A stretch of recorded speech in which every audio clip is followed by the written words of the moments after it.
Deep in a southern Ontario forest, a group of friends stumble upon an abandoned campsite. Despite the unsettling quiet and unmistakable traces of recent activity, they chose to stay the night.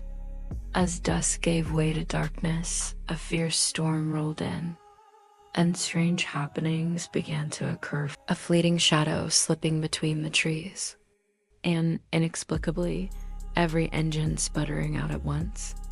The group's nerves frayed with each passing moment until a cold, creeping realization took hold, wrapping them in a shiver they couldn't shake.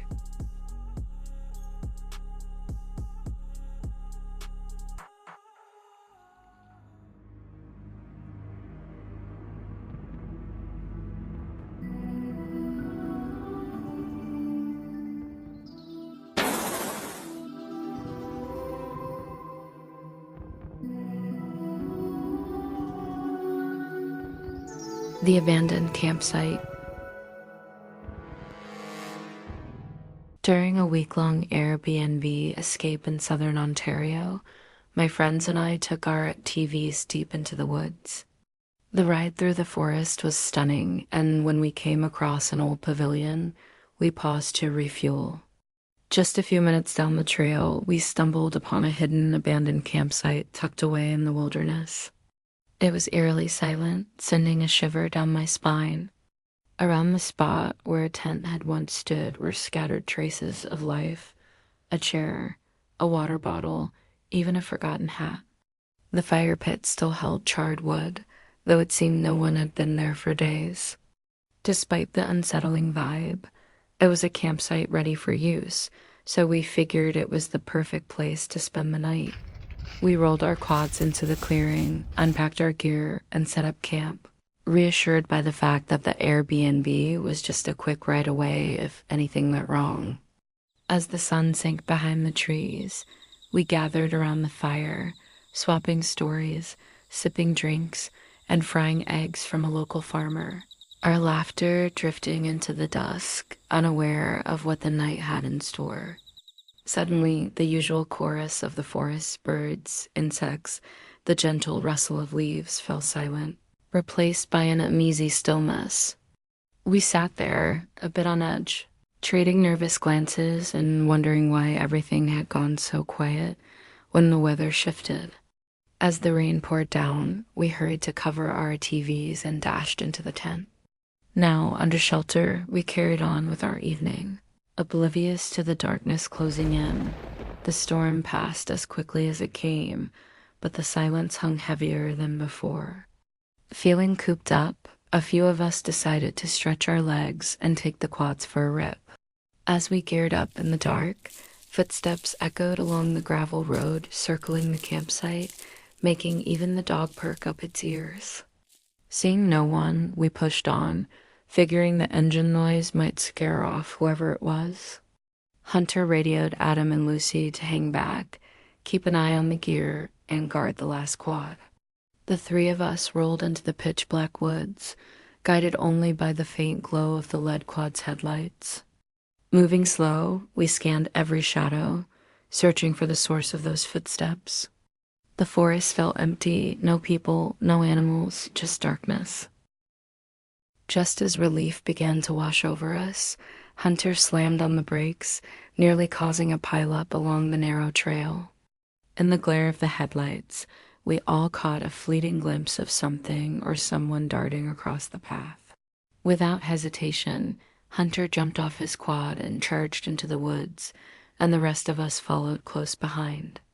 We had all seen that shadowy figure slip across the trail and vanish into the trees on the other side. We ran for a couple of minutes, chasing nothing but the memory of what we thought we'd seen. There were no clear features, no sounds, just a presence that disappeared as quickly as it had appeared.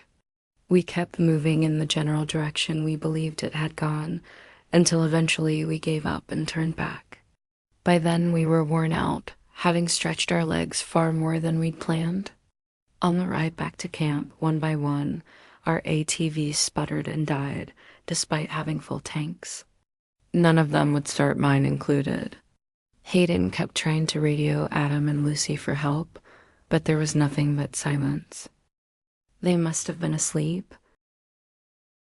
Out of the darkness came a sharp, bone-chilling howl, followed by the uneven rustle of something moving through the dense trees. The sound grew steadily closer, circling us like a predator. Our group was instantly on high alert, eyes darting to scan the shadowy woods. We kept trying our radios, but all we got was static. A vague, shadowy figure flickered between the trees, always just beyond our focus. Panic began to creep in. Desperate to get out, we fumbled frantically with our keys, trying every trick we knew to fire up our machines. Nothing worked. Then, without warning, a looming shape stepped out from the darkness, its indistinct form radiating menace. The group froze, gripped by fear, as the figure inched closer only to vanish again behind the trees directly in front of us. With one last surge of energy and determination, our machines roared to life all at once. By the time we finally got our engines running and made our escape, we were completely over this so-called spontaneous camping trip. We decided to head back to camp, pick up Adam and Lucy, and call it a night, planning to return in the morning daylight to clean up the site. The trail we'd been following now led us to a river that definitely hadn't been there earlier. Confused, we pulled over to regroup. Hayden couldn't find it on the map, which made us wonder if the forest itself had been shifting around us. With the lake nearby, we guessed the river must feed into it.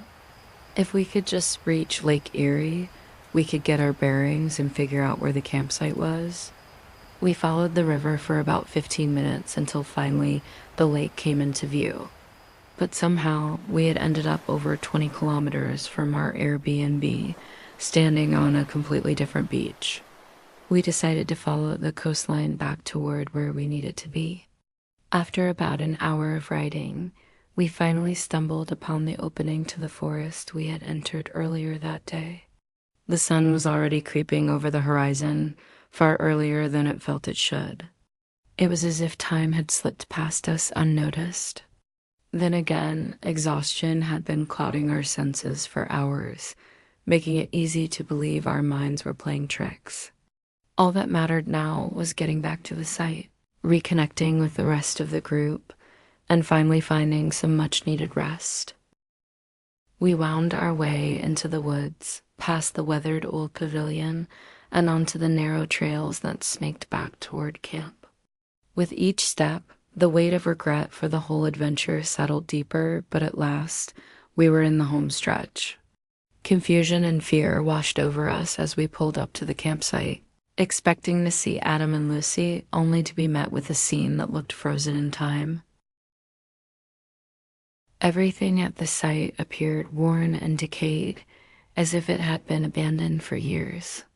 It was unmistakably our tent, our beer cans, even our third quad, but now they were old, rusted, and completely falling apart. That didn't make any sense. We had only been gone for a couple of hours. Sure, there had been a bit of rain, but nowhere near enough to cause the kind of damage we were somehow staring at. We still have no clue what really happened that night, and so many questions remain unanswered. What exactly was in the forest with us, and how could it have shut down all the quad's engines at the same time?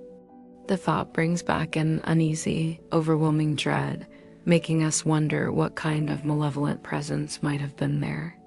The forest seemed to hide dark, unexplainable secrets, leaving us with a heavy sense of unease and uncertainty that still lingers. Adam and Lucy were never seen again,